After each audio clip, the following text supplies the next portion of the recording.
Okay, this is going to be my last installment on storyboards with using the tarot. Oopsie. So we're going to go back to, this will be my third, this is chapter 3 of Celia's story, using the Fountain Tarot to write a story. So I'm going to do one more of these. I'm going to be doing a series on writing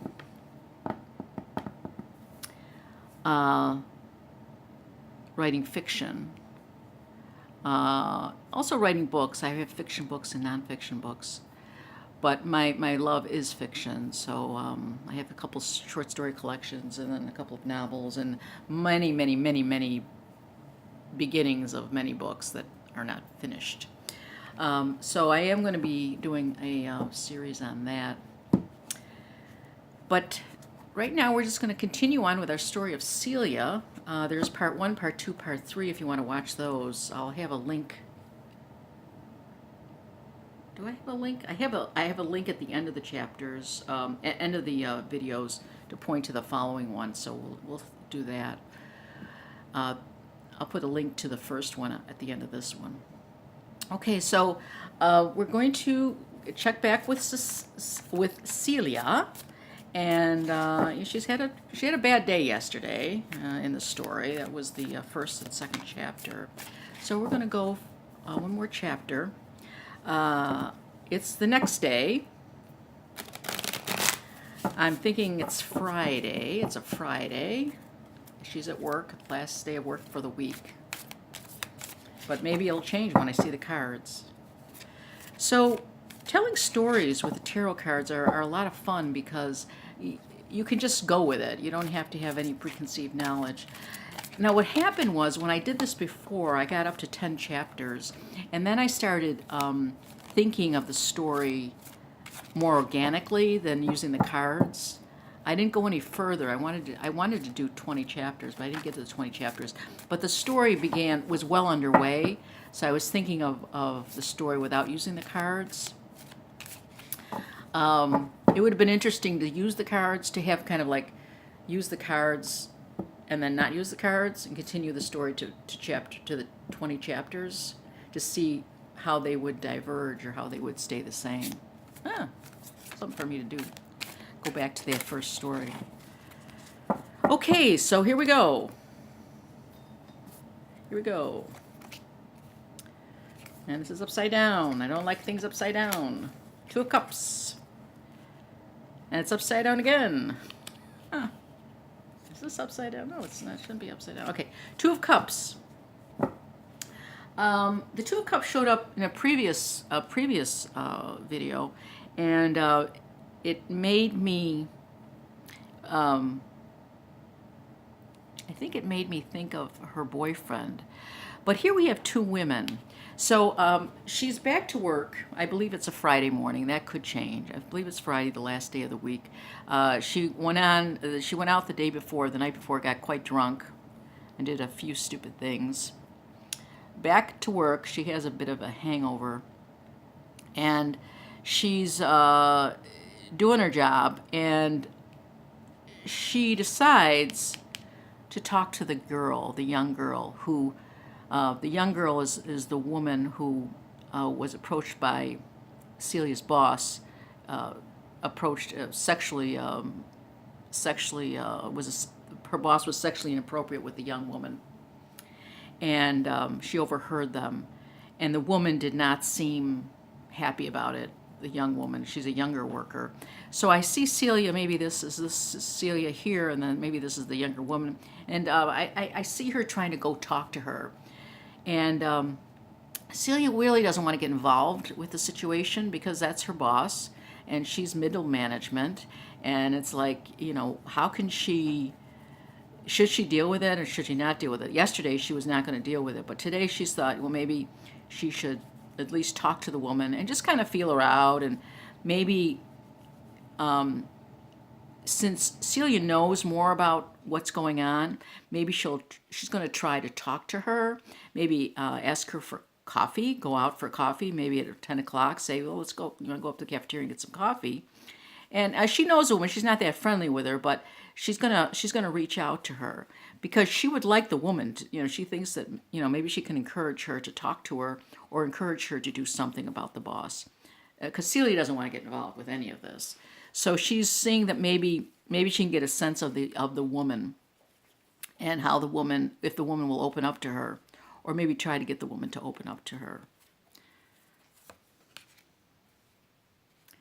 So we have another 7. We have a 7 of coins. 7 of coins. There's this man. I don't know what he's got there. Doesn't look like coins. So they're going up to the cafeteria.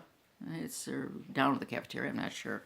And the woman has agreed to go out with coffee with her. Was kind of surprised that seemed kind of surprised that this woman who's middle management would ask her for coffee. But Celia, she's a very smooth character. She can, when she's drunk, she's not very smooth at all. But she knows how to manage people. I mean, that's one of her strengths. So she talked to the woman about, she got to get to know her. She goes, oh, I see you around here, and I thought maybe we'd go for coffee. And if you have any, the woman is sort of new. She's like only working there 6 months. So Celia approached it with, maybe I can help you in some kind of way. Do you have any questions about, the banking system or where you're at or your job? Because Celia has been, she's worked her way up the ranks. She started as a teller and then worked her way up and eventually get into the main office downtown. So she's aware of many of the jobs, and she's aware of the job that this woman has. So she's kind of approaching it with like, can I help you out? Do you have any questions? I always like meeting the newer people that are in the building, just to, touch base with them, see how things are going. It's, it's part of her, diplomatic attempt to, have a happy, develop relationships with other workers and have a happy work situation. So they go to the cafeteria, and it starts out just very much about the job. What do you like about the job? Are you finding anything difficult? Is there something I can help you with? So they have a conversation about the job, and it's kept very friendly. So the Queen of Cups shows up, and the Queen of Cups is someone who navigates the world. I mean, the Queen of Cups, she is someone who will give counsel and give support. She's a very supportive person. So Celia decides to take on this role. She's not sure how far she's going to get with this woman on the first time around. But she said, well, this is the way to go. So she's going to try to get the girl, we'll name her, I don't know what we want to name her, something contemporary. I don't know. I'll have to think about that. Oh, maybe we'll call her Quinn. We'll call the new girl Quinn. She's Quinn. So it's Celia and Quinn. And so she's not getting very far, but she's going to take on the role of, she's going to take her under her wing. So she starts doing more, asking more questions, and if there's, if there's any problems that the woman has, to please come to her, because she can, help her navigate, the world of finance and banking and things like that. And the girl is a little, suddenly starts, you could see her shutting down a little bit. She's turning away, she's looking away, and Celia is pressing her a little bit more, getting a little bit more personal. It's like, you seem like maybe there's something on your mind, and, please feel free to talk to me. And the girl is maybe fumbling more and is becoming more and more uncomfortable. And Celia has a choice to make, whether she's going to pursue it or she's going to try to just cut it off and then maybe pick it up again at another time. So it's the 10 of coins. So now we have two women having coffee. The conversation's going well. Celia notices she's get a little more reticent. And then Celia starts thinking, well, maybe she should just back off, because Celia's not so sure. As she's seeing this woman and seeing kind of a little bit, a hint of vulnerability, she's realizing, what's the way out of this? What if the woman does tell her something? Then what does she do? Because if she does tell her something, she's got to get involved, and that could affect her job. So now again, she made the effort to go forward, and now she's backpedaling again, because she realizes if she gets involved with this woman and the situation and knowing more about the situation, she's going to have to act on it. So now she's backpedaling again. She's backing off. And at the end of the chapter, the King of Coins. We have these kings show up. It was the King of Cups originally, and then it was the King of Swords, and now the King of Cups. Well. So the King of Coins. So well. They're up there, they're having coffee, and all of a sudden, guess who shows up?